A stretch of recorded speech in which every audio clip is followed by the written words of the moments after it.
ബിസ്മില്ലാ അൽഹംദുലില്ലാ അല്ലാഹുമ്മ സ്വല്ലി അലാ സയ്യിദിനാ മുഹമ്മദി വആലിഹി വസഹ്ബിഹി അജ്മഈൻ. അമ്മാ ബഅദ്. മുഹീദ്ദീൻ മാല പഠനം. നമുക്ക് മാലയിലെ 137ാമത്തെ വരി മുതലാണ് നമുക്ക് വായിക്കാനുള്ളത്. മാലയിലെ 137ാമത്തെ വരി മുതൽ വായിക്കും.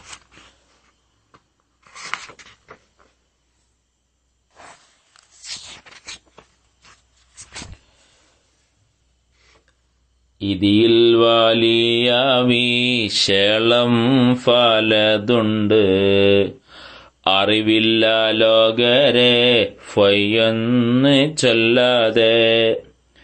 അധികം മാറിയാൻ കോതിയുള്ള ലോകരെ അറിവാക്കന്മാരോട് ചോദിച്ചു കൊൾവീരേ. അവരുടെ ഫോരീഷ കെഫാൻ കോതിച്ചോരെ, അവരെ ഫൂകൾന്നോരു ഫോരീഷ കെഫീരെ. അമീറന്മാരുടെ എണ്ണവും വണ്ണവും അറിഞ്ഞാലറിയാമേ സുൽത്താൻമാർ ഫോരീഷ.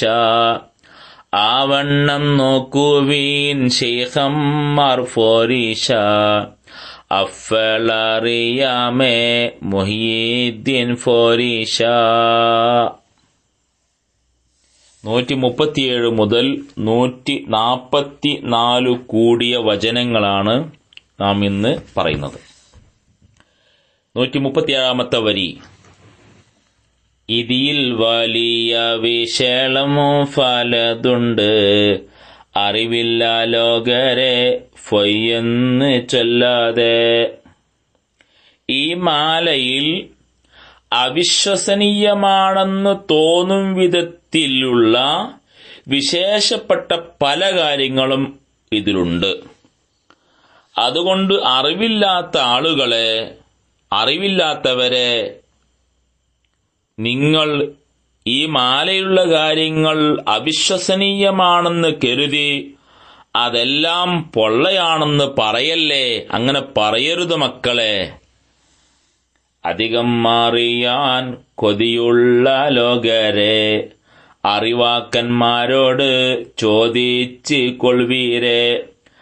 അവിശ്വസനീയമാണെന്ന് കരുതി ഈ മാലയിൽ പറഞ്ഞിട്ടുള്ളവയെ പൊള്ളയാണെന്ന് പറയാതെ അധികമായി ഈ മാലയെ പറഞ്ഞതിനെക്കുറിച്ച് അറിയാൻ താൽപര്യമുള്ളവരുണ്ടെങ്കിൽ, അതിനാഗ്രഹിക്കുന്നവരുണ്ടെങ്കിൽ അതേക്കുറിച്ച് അറിവുള്ളവരോട് ചോദിച്ചു പഠിച്ചോളൂ. ഫസ്അലു അഹ്ല ദിക്രി ഇൻ കുന്തും ലാ തഅലമൂൻ.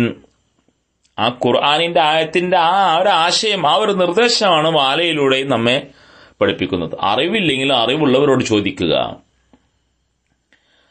അവരുടെ ഫോരീഷ കെഫാൻ കോതിച്ചോരെ, അവരെ ഫൂകൾന്നോരു ഫോരീഷ കെഫീരെ.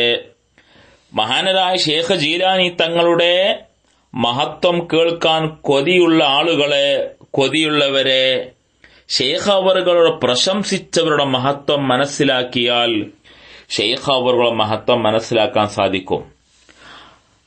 മഹാനവറുടെ മഹത്വം അറിയാൻ എന്ത് ചെയ്താൽ മതി? മഹാനവറുകളെ കുറിച്ച് മഹത്വം പറഞ്ഞ ആളുകൾ ആരൊക്കെയാണെന്ന് അവരെക്കുറിച്ച് മനസ്സിലാക്കിയാൽ തന്നെ മഹാനവറുകളുടെ മഹത്വം മനസ്സിലാക്കാം. ലോകം അംഗീകരിച്ച ധാരാളം ആരിഫുകളും മഹാന്മാരാകുന്ന ഇമാമുമാരും ശൈഖ് അവറുകൾ പ്രശംസിച്ചിട്ടുണ്ട്. ഈ മഹാന്മാരാരും ചില്ലറക്കാരല്ല.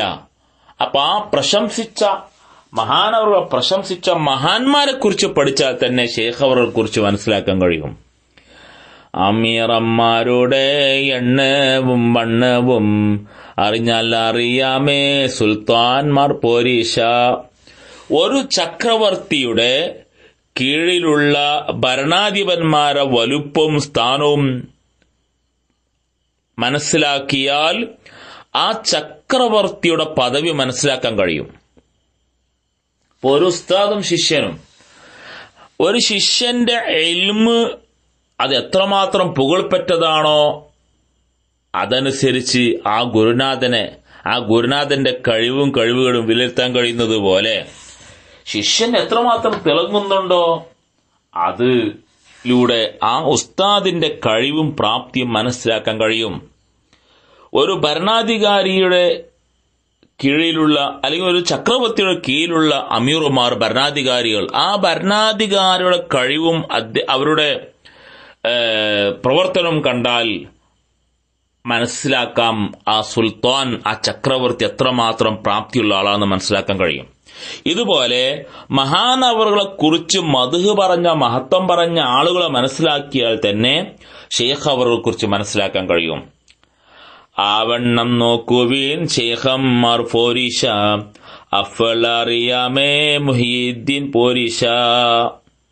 അപ്രകാരം നോക്കിയാൽ ഷെയ്ഖ് അവറുകളുടെ കീഴിലുള്ള മറ്റു ഷെയ്ഖന്മാരുടെ മഹത്വം മനസ്സിലാക്കുക. അതിലൂടെ ഷെയ്ഖ് അവറുകളുടെ മഹത്വം മനസ്സിലാക്കാൻ കഴിയും എന്നാണ് കവി നമ്മെ ഉത്ബോധിപ്പിക്കുന്നത്. ഇൻഷാ അല്ലാഹ് ബാക്കി 142 വരി മുതൽ അടുത്ത ദിവസം നമുക്ക് ചർച്ച ചെയ്യാം. വാഖിറു ദഅ്വാനാ അൽഹംദുലില്ലാഹി റബ്ബിൽ ആലമീൻ. അസ്സലാമു അലൈക്കും വറഹ്മത്തുള്ളാഹി.